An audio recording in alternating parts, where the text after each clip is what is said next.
I'm Troy Bankord, and I'm here in Palm Springs, California at the home of one of my clients, and we're going to show you how to create indoor and outdoor connectivity with your home and garden. Come on along.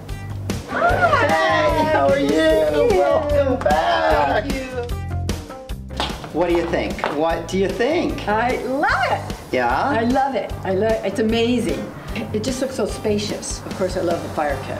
Yeah. And I know I have the huge mountain view now. Yeah. But I didn't have that before. I know. Well, by extending the patio, we were able to give you more of a mountain view and create more isolated seating for the fire area, the dining area, and Zin's little area. Yeah. So come on, let's talk about it.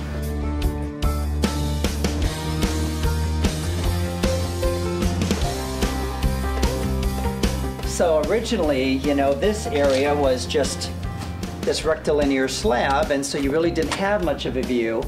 And now that we've added this, now you do. Are your expectations met or exceeded, or? They're exceeded. Yeah. Because now we have the front courtyard that you did, and then out here, and it all connects. It's like it's like one big room. Big outdoor living room. Lighting is a huge proponent in creating that connectivity of indoor and outdoor spaces.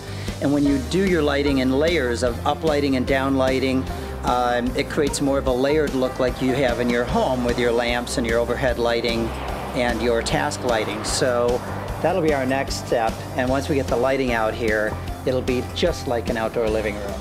An intimate, romantic, and you won't want to leave. And I'm looking forward to that because it's just going to be like so romantic out here. Yeah. Well, that's the idea. Romance! Yay! I know how you love your pots, and of course, this was a dead space, a dead zone, and so I felt it needed a little punch over here.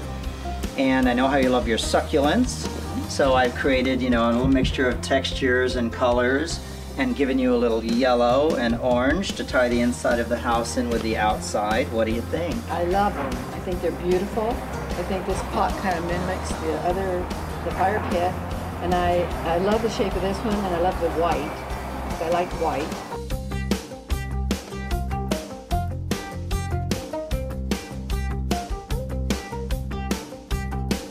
Yeah. And I love all these plants on the sides and the rock. It just is so clean now. Well, and you know, you love the variegated agave, and of course the green and the yellow is another way of tying in the indoors and the outdoors, you know, with a little splash of yellow that we've got inside. And of course the river rock flows from here and across through these runnels and connects to the other side of your patio. You have an awful lot of water that it takes to get off an entire expanse of concrete. So by doing the runnels, it allowed one, movement in our soil, and two, somewhere for the water to go. And I just feel that it lightens things up.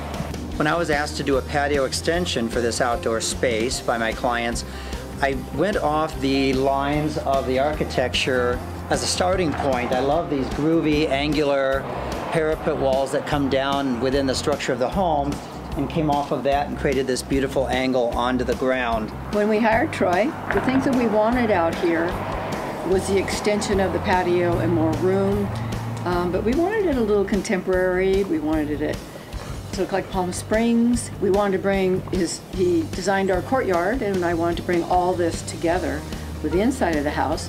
Glad you love it. I'm really glad you love it. Now, in the front courtyard, from the dining room, my clients had a view of this big unsightly air conditioning unit.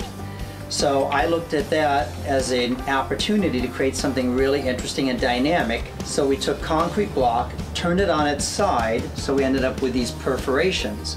And it's also lit from the ground up, so at night these perforations come to life, and it creates an architectural element out here. So it was also painted brown to tie this brown stripe in with the courtyard, which also pulls the trim color in from the house. And then we have the marrying of home and garden. There isn't enough room to do anything really functional here with furniture. So I opted to build a slump block seat wall here for seating or for plants. And what this does is this carries the slump block from the exterior courtyard wall into this courtyard and creates a really dynamic texture and mimics this texture on the wall.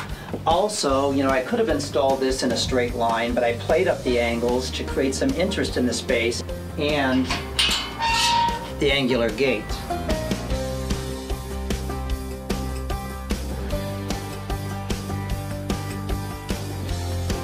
River rock was added in the planting beds to accentuate the plantings as well as flow beneath the gate and around the courtyard to envelop you and create connectivity between the front and backyard spaces.